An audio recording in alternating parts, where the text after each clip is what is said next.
नमस्कार। India debate में आप सबका स्वागत है। मैं हूं आशुतोष पाठक। मित्रों, इसको कहते हैं डंडा का ठीक से पड़ना और कोई आवाज भी नहीं होना।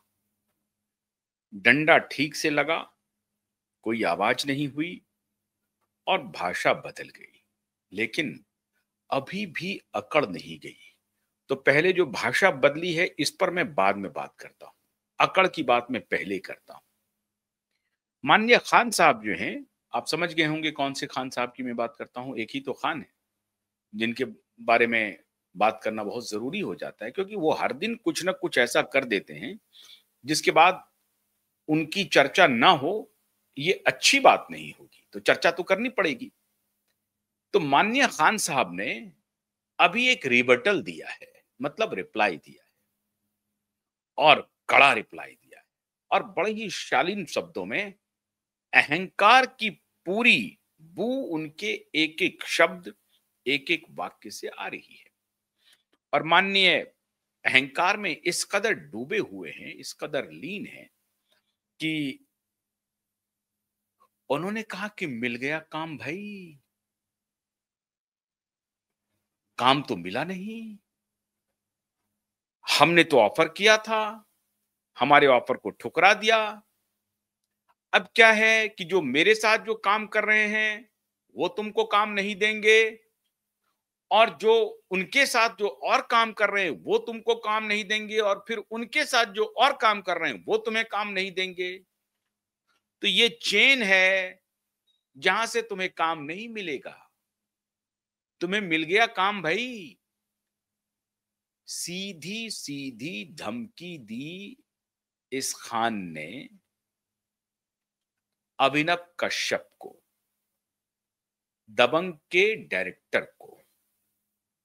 अभिनव कश्यप को कहा कि आजकल एक नए दबंग आ गए हैं। मतलब अभिनव कश्यप ने अगर कोई बात इनके बारे में एक्सपोज किया माननीय खान साहब को कि इनका चाल चरित्र और चेहरा क्या है, दुनिया के सामने रखा और बड़ी मजबूती से रखा, इनकी छाती पर मूंग दलते हुए रखा, और इनका जो भी इन्होंने अपना ऑरा बनाया हुआ है उसको दमित करते हुए रखा, तो उनको धमकी भरे शब्दों में रिप्लाई कर रहे हैं, काम मिला क्या? मतलब तुमको कोई इंडस्ट्री में काम नहीं देगा, और अगर तुमको काम पाना है तो सलमान खान के दरवाजे पर तुमको नाक रगड़ना पड़ेगा। कहने का तात्पर्य ये है। और बड़ी ही ऑडेस्टी जिसको आप कहते हैं, बहुत ही कम ऊंचे स्वर में नहीं, धीरे धीरे वो बोल रहे हैं। अपने द्वारा प्रायोजित एक कार्यक्रम में, जिसको पूरी तरह से ये फंडिंग और केवल उसमें लोफर लफाड़ियों का काम होता है, 2 टके का काम होता है उस सीरियल में। उस सीरियल के सेट पे जाकर के ये जो बिग बॉस है, देखिए नाम कैसा, बिग बॉस, हम हैं बिग बॉस, जैसी इसकी करतूत रहती है रियल लाइफ में, वही वो रियल लाइफ में भी करना चाहता है। और वहां से ये कह रहा है कि हम हैं असल में बिग बॉस। अभिनव कश्यप कौन है? ये 2 टके का आदमी कौन है? मैं हूं बिग बॉस।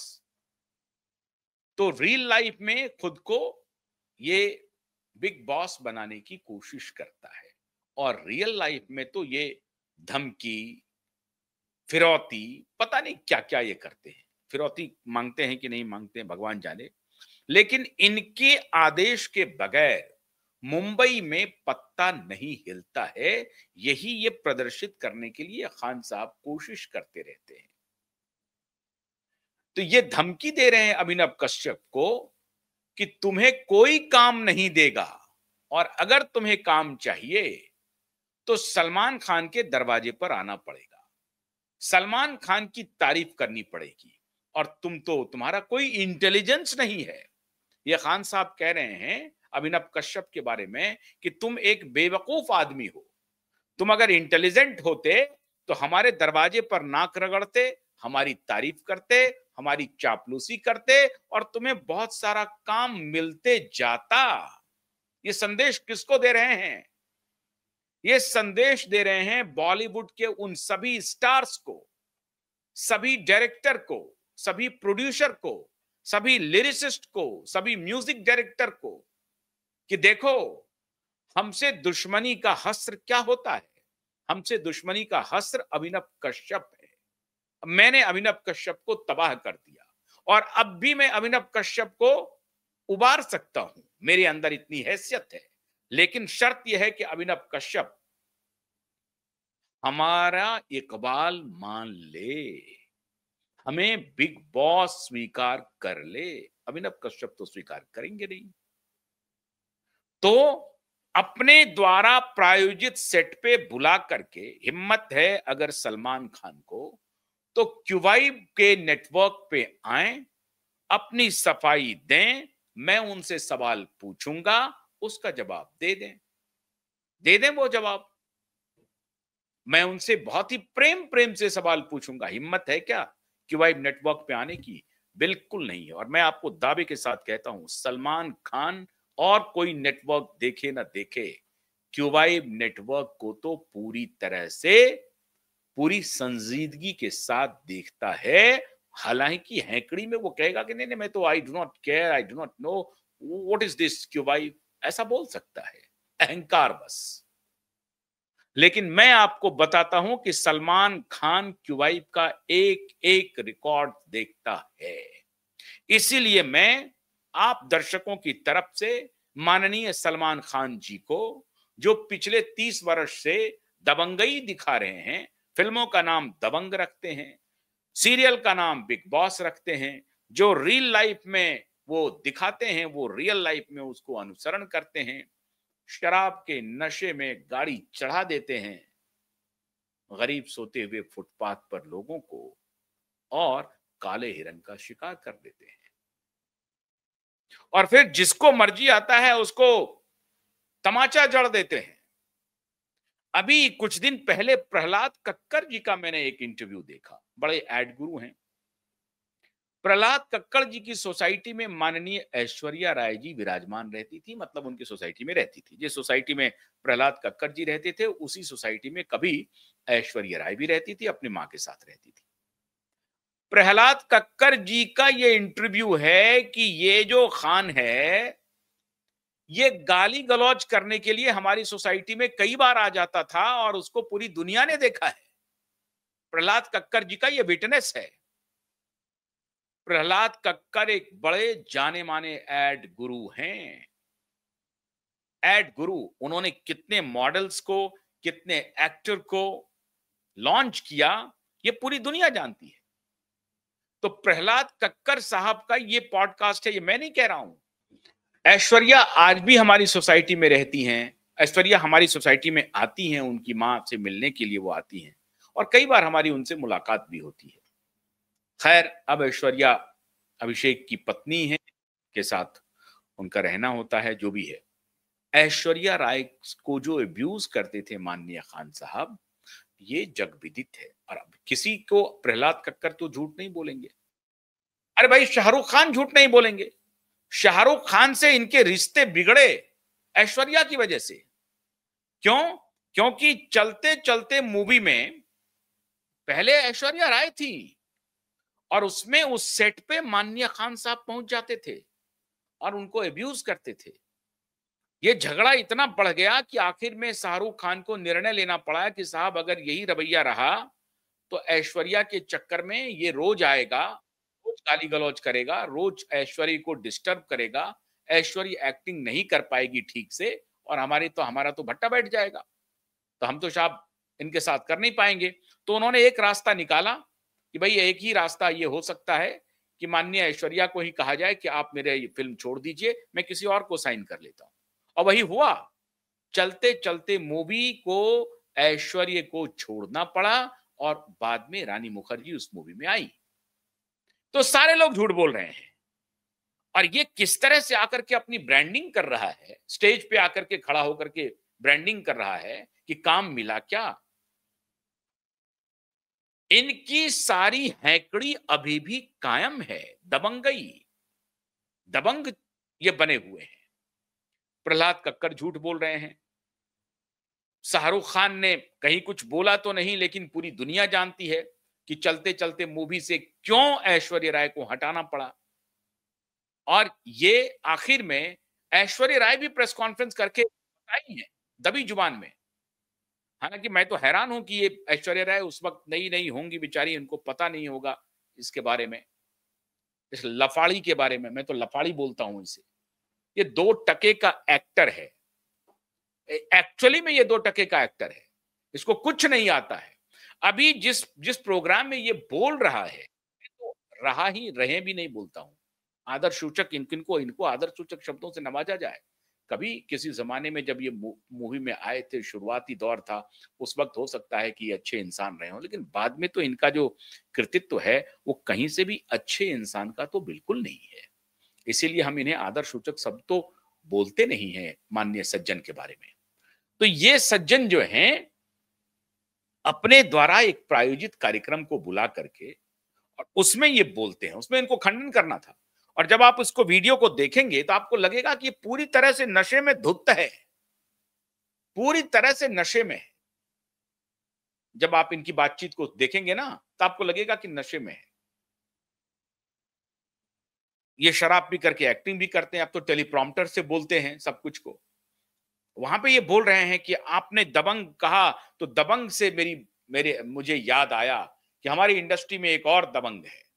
नाम नहीं लिया उसने, लेकिन उन्होंने मेरी आलोचना की है, हर जगह जाकर के अपना रोना रो रहे हैं, मुझे बदनाम कर रहे हैं। और वो इंटेलिजेंट नहीं है, वो बहुत तेज नहीं है, चतुर नहीं है। अगर वो चतुर होते तो मेरी आलोचना नहीं करते। क्यों? क्योंकि मेरी आलोचना नहीं करने से उन्हें काम मिल जाएगा, और काम मिल जाएगा तो पैसे मिल जाएंगे, पैसे मिल जाएगा तो उनकी जिंदगी बढ़िया ऐशो आराम में गुजरेगी। ये कहना चाहता है ये शख्स कि अगर वो हमसे बना के चलेगा, मतलब हमसे रिश्ते को ठीक करके चलेंगे, तो उनका फायदा होगा, और अगर हमसे रिश्ते उनके खराब होंगे तो उनको नुकसान होगा। इसीलिए वो इंटेलिजेंट व्यक्ति नहीं है। ये संदेश दे रहे हैं वो न सिर्फ उस डायरेक्टर को, अभिनव कश्यप को बिना नाम लिए हुए, न सिर्फ उनको ये संदेश दे रहे हैं, बल्कि पूरी फिल्म इंडस्ट्री को ये अपने अंदाज में संदेशा भेज रहे हैं कि अगर कोई हमसे दुश्मनी मोल लेने की हिमाकत की, तो वही हस्र कर दूंगा जो हमने अभिनव कश्यप का किया है। उसे काम नहीं मिल रहा है, उन्हें काम नहीं मिल रहा है, और हम काम करने नहीं देंगे। और उसका ये अकाउंट देते हैं कि जो लोग मुझसे जुड़े हुए हैं, फिर जो मुझसे जुड़े हुए हैं उनसे जो लोग जुड़े हुए हैं, फिर उनसे जो लोग जुड़े हुए हैं, वो कोई अब काम अभिनव कश्यप को नहीं देंगे।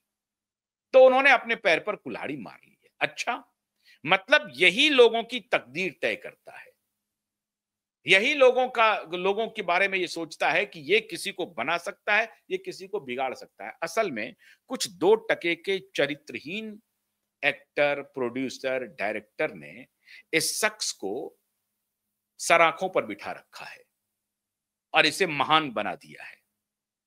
एक से एक फ्लॉप फिल्में आई इसकी, और अब तो 2020 के बाद दर्शक थूकते भी नहीं हैं। जिसको कहते हैं थूकना ना, थूकने के लिए भी मल्टीप्लेक्स नहीं जाते हैं। सोशल मीडिया पे तो देखना नहीं, नेटफ्लिक्स पे अब ये सोच रहे हैं कि नेटफ्लिक्स पे कुछ कर दें। सिकंदर आई चली गई, किसी को पता नहीं चला। तो प्रायोजित खबर फैलाना कि 100 करोड़ का बिजनेस कर लिया 1 महीने में। 7 दिन में तो खैर उतर ही गई थी फिल्म, कोई चला नहीं रहा था।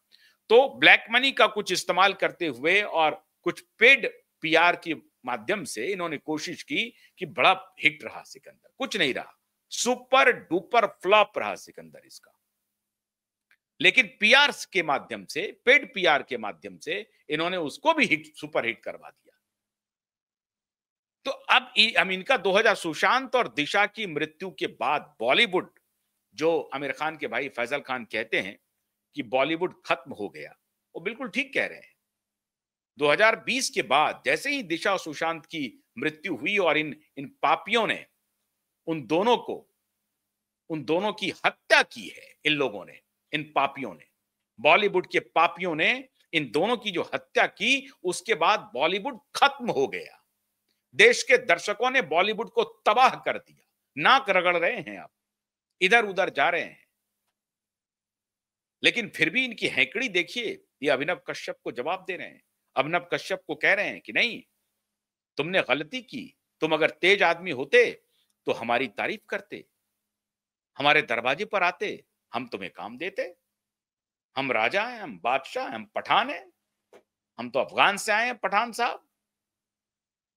हमारे पिताजी भी इस तरह से कर रहे थे, हम भी कर रहे थे। ये नया भारत है खान, ध्यान से सुन लो, नया भारत है ये। तुम्हारी हैंकड़ी उतार के ही दम लेंगे। और तुम्हारी हैंकड़ी उतर गई है, उतर चुकी है। ये हैंकड़ी बंद कर दो।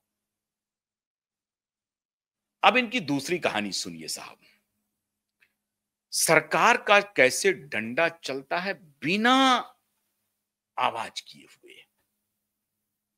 और आज ये पक्की खबर मैं आपके लिए लाया हूं। आपने एक तस्वीर देखी होगी कुछ दिन पहले।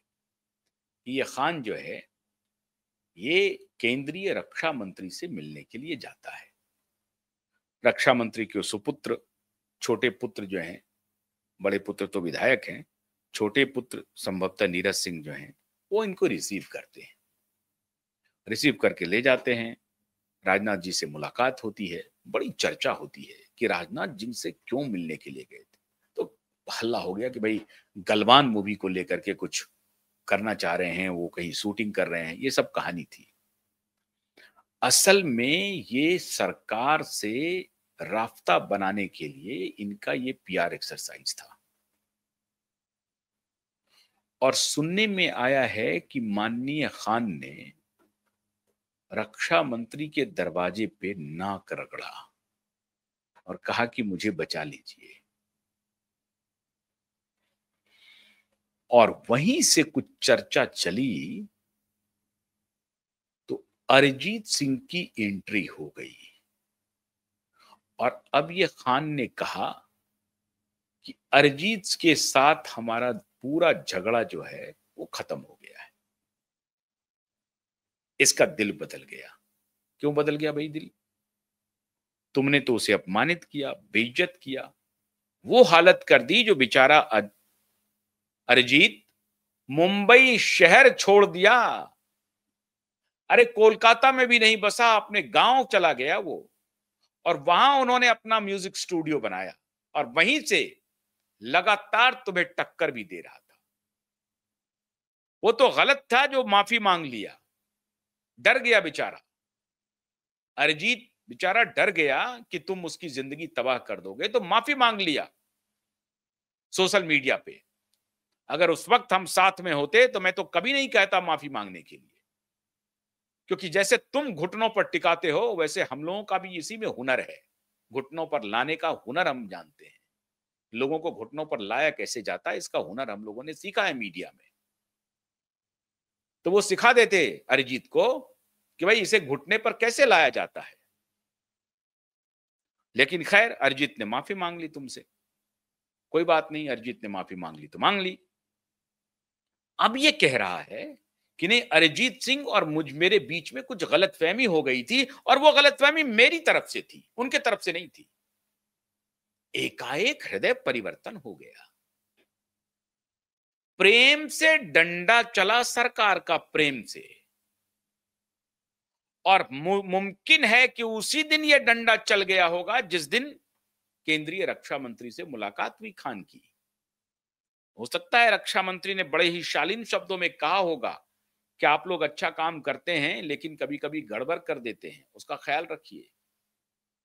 और जो अच्छे लोग हैं उनके खिलाफ कोई विशियस कैंपेन या उनके खिलाफ कोई इस तरह की बात ना कीजिए ताकि दुनिया आपको गाली दे, आपके ऊपर थूके, आपकी बदनामी हो, आपकी इज्जत की मट्टी पलीद हो। ऐसा ये कयास लगाए जा रहे हैं। मुझे राजनाथ जी ने फोन नहीं किया और ना ही खान ने फोन किया, लेकिन ये कयास लगाए जा रहे हैं कि उस दिन जो मीटिंग हुई है रक्षा मंत्री के साथ, उसके बाद से इस खान के व्यवहार में काफी परिवर्तन हो गया है, काफी टोन डाउन हो गया है। तो सरकार ने अपना संदेशा दे दिया कि ठीक है, आप आए हैं, मिलने के लिए आए हैं, आपका स्वागत है, आइए चाय पीजिए, नाश्ता कीजिए, जो मर्जी है कीजिए, लेकिन जरा ख्याल रखिए। और वहीं से ये शायद ये चर्चा चली कि अरिजीत सिंह की भी शायद चर्चा उस मीटिंग में हुई है। अब किसने की? राजनाथ जी के सुपुत्र ने की या राजनाथ जी ने स्वयं किया? क्योंकि अरिजीत कोई छोटा स्टार नहीं है, घर घर में अरिजीत की चर्चा है। तो क्या रक्षा मंत्री के यहां अरिजीत सिंह की चर्चा हुई है, जिस वजह से इस खान ने अपना पूरा मन बदल लिया और अब प्रेम पूर्वक भाषा का प्रयोग कर रहा है और कह रहा है कि नहीं, अरिजीत तो हमारे छोटे भाई जैसे हैं, हमारे उनके बीच में कुछ गलतफहमी हो गई थी और मेरी तरफ से ही ये गलतफहमी। अरे गलतफहमी नहीं थी, तुम्हारा अहंकार था, तुमने उसे अपमानित किया। ठीक है, उससे भी अगर कुछ गलती हुई होगी तो तुम तो बड़े थे, तुम तो उसका सम्मान करते हुए कोई बात नहीं है, लेकिन तुम्हारा अहंकार इतना बड़ा था, अहंकार इतना बड़ा कि तुमने उसको बॉलीवुड से ही आउट कर दिया, आउट कर दिया। और अब जब अहंकार पर चोट पड़ी तो धीरे से कह रहा है कि नहीं नहीं नहीं नहीं नहीं, हम तो अरिजीत के साथ हैं और हमसे कुछ गलतफहमी हो गई थी, उसको हमने दूर कर लिया और फिल्म गलवान में भी वो गाएंगे अरिजीत सिंह, ये बोलना शुरू कर दिया। फिल्म गलवान में भी उनको म्यूजिक आ गया और हम दोनों साथ काम कर रहे हैं। धीरे धीरे बदल रहा है मौसम का मिजाज और धीरे धीरे बदल रही है मुंबई की फजा।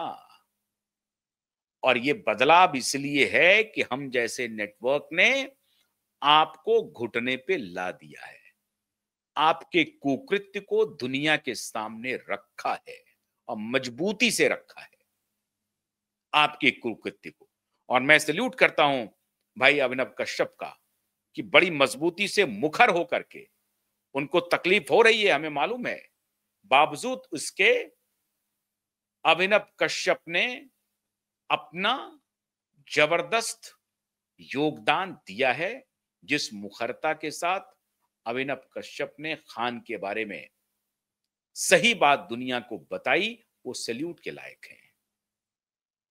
और उसको ये धमकी भरे अंदाज में पोलाइटली धमकी दे रहा है, धमकी तो दे ही रहा है लेकिन कड़क में नहीं, पोलाइटली धमकी दे रहा है। और दूसरी तरफ कह रहा है कि अरिजीत सिंह के साथ जो हमारा तकरार था वो खत्म हो गया है और वो गलतफहमी हमारे तरफ से थी, हमने उस गलतफहमी को दूर कर लिया है। तो राजनाथ सिंह के यहां जो मीटिंग हुई, उसी मीटिंग में यह गलतफहमी दूर हुई, सरकार का डंडा चला या सरकार की हिदायत आ गई कि साहब अच्छे अच्छे लोगों के खिलाफ तुम्हारा जो ये वीसीएस कैंपेन चल रहा है, उनको बर्बाद करने की जो तुम्हारी योजना चल रही है, ये जो तुम्हारी अकड़ है, इसको ठीक करो, नहीं तो ठीक कर दिए जाओगे। जनता इसके लिए कोई सरकार को वाहवाही दे रही है ऐसा नहीं है, लेकिन सरकार का संकेत आया, ये बात तो पक्का मान लीजिए आप, ये बात पूरी तरह से पक्की है कि ये सरकारी संकेत के बिना इसकी ये भाषा बदल नहीं सकती है। और ये अब अगर इसकी भाषा बदली है तो इनको लग रहा है कि सरकार के डंडे हमारे खिलाफ चल सकते हैं। जो ईडी की जो कार्रवाइयां हो रही हैं, वे सबके रडार पर बॉलीवुड के कुछ लोग हैं, उसमें ये भी है, ये भी है, ये खान भी है, ईडी के रडार पर ये खान भी है। जो ड्रग्स का जो धंधा मुंबई में चल रहा है, उसके नेट को जो डिस्क्लोज कर रही है भारत सरकार, उसके रडार में ये सब लोग हैं। इसलिए भाषा बदल रही है। तो क्यूआइब नेटवर्क ने उस वक्त भी आपको बताया था कि ये भाषा बदलेगी और एक एक का ऐसे अहंकारियों को सबक सिखाया जाएगा। अभी तो बहुत कुछ होना बाकी है, अभी तो सुशांत और दिशा के केस में ये सभी एक्सपोज होंगे। आपको लग रहा होगा या बहुत सारे लोगों को लग रहा होगा कि नहीं नहीं, सुशांत का केस तो क्लोज हो गया, दिशा का केस क्लोज हो गया। नहीं क्लोज हुआ है, क्यूबाइब नेटवर्क जिंदा है, supreme court high court litigant association जिंदा है। वक्त चाहे जो लग जाए, लेकिन वो केस तो खुलेगा और जो कल्प्रिट है उसे सजा मिलेगी। अभी तो खान का अहंकार थोड़ा सा टूटा है। अभी देखिए बहुत सारे लोगों के अहंकार टूटने हैं। इंतजार कीजिए। बहुत बहुत शुक्रिया। नमस्कार।